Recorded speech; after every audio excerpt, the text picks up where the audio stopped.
Hello everyone. নিরামিষ দিনে কি রান্না করব এই নিয়ে ভীষণ মাথায় চিন্তা থাকে। ঘরে পটল আর আলু থাকলে বানিয়ে নিন এরকম একটা সবজি। Welcome to my channel.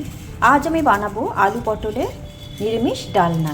তো চলুন শুরু করা যাক। প্রথমে আমি কড়াইতে দেব 2 টেবিল চামচ সর্ষের তেল। আলু পটলের ডালনা বানাতে হলে এখানে আমি নিয়েছি 250 গ্রাম পটল আর 250 গ্রাম আলু। আলুগুলো আমি কেটে গরম জলে সেদ্ধ করে জল ফেলে নিয়েছি। একটু নুন দিচ্ছি কাঁচা গন্ধ যাওয়ার জন্য সর্ষের তেলে। এবার গরম তেলে আমি পটলগুলোকে ভেজে নেব।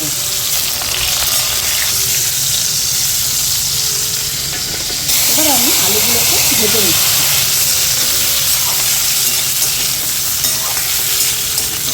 আলু আমার ভাজা হয়ে গিয়েছে, তুলে নেব। এবার আমি 1 স্পুন তেল দিলাম। তেল গরম হয়ে গিয়েছে। এবার আমি 1 চামচ সাদা গোটা জিরে, 4টে এলাচ, 2টো তেজপাতা আর 2টো শুকনো লঙ্কা এটা আমি ফোড়নে দিলাম। একটু নেড়ে চেড়ে ভেজে নেব যাতে সুন্দর গন্ধটা আসে। এবার আমি এর মধ্যে দেব হিং 1 চামচ, আবার একটু নেড়ে নেব। এবার এর মধ্যে দেব আমি 1 টেবিল চামচ ধনে গুঁড়ো, জিরে গুঁড়ো, গরম মশলার গুঁড়ো আর এটা আমি এখন দেব। এবারে দেব আদা আর লঙ্কা যেটা আমি বেটে রেখেছি সেটা।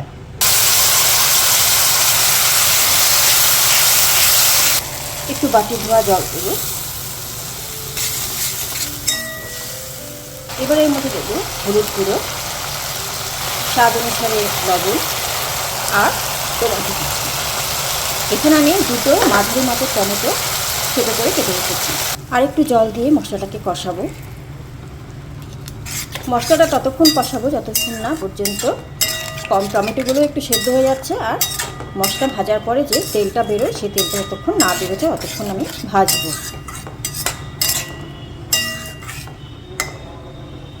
এটা হতে আমার ওই 3 মিনিট মতন সময় লাগবে।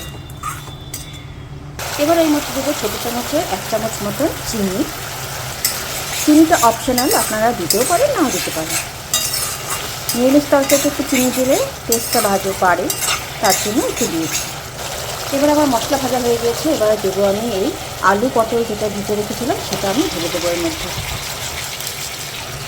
আবার একটু নেড়ে চেড়ে ভালো করে মশলাগুলো আলু পটলের মধ্যে মিশিয়ে এটাকে ভালো করে কুক হতে দেবো 2 থেকে 3 মিনিট। একটু ঢেকে দেবো। ঢেকে দিলাম। দেখুন হয়ে গিয়েছে।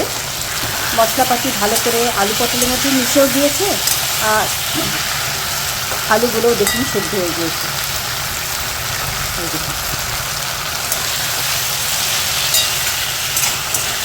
এবারে জল দেবার পালা। জল দেবো, দেখছি 250 গ্রাম জল। এটা আমার গরম জল করা আছে। ভালো করে নেড়ে চেড়ে নিলাম। এবারে আমি এটাকে 3 থেকে 4 মিনিট কুক হতে দেব। আবার এই দেখুন কি সুন্দর হয়ে গিয়েছে। আমার আলু পটল সবই কুক হয়ে গিয়েছে। এই জন্য দেখাই, এই যে দেখুন। কেন কি আমি আলু আগে থেকে একটু অল্প হালকা বয়েল করে জল ফেলে নিয়েছিলাম আর ভাজবার সময় আর মশলা কষানোর সময় আলু আর পটল আমার মোটামুটি কুক হয়ে গিয়েছিল। তাই আমি ঠিক 3 মিনিট পরে এই ঢাকনাটা খুলে দেখলাম একদম রান্না হয়ে গেছে। এবার আমি এর মধ্যে মেশাবো 1/2 চামচ ঘি, 1/3 গরম মশলার গুঁড়ো, কটা চেরা কাঁচা লঙ্কা আর দেব ধনে পাতা। ব্যাস আমার হয়ে গিয়েছে। এবার আমার এটা সার্ভ করবার সময় হয়ে গিয়েছে। নামিয়ে দেবো এবার থেকে গ্যাস থেকে। একদম আমি যেরকম চাইছিলাম এরকম ঠিক এই গ্রেভিটা। এইটুক না হলে তো ভাত খাওয়া মুশকিল। তো আমি এইটুক গ্রেভি চাইছিলাম, তো হয়ে গিয়েছে আমার। দেখুন কেমন লাগলো। নুন মিষ্টি আমি আগে থেকে দেখে নিয়েছি। খুব সুন্দর হয়েছে, ফ্লেভারটাও খুব সুন্দর হয়েছে। কার কার পছন্দ হলো, কার কার ভালো লাগলো এই রেসিপিটা একটু সাবস্ক্রাইব করবেন, লাইক কমেন্ট, কে কোথা থেকে দেখেছেন নিশ্চয়ই জানাবেন। Thanks for watching. আবার আসছি আমি নেক্সট রেসিপি নিয়ে। ভালো থাকবেন, সুস্থ থাকবেন, ভালো খাবেন।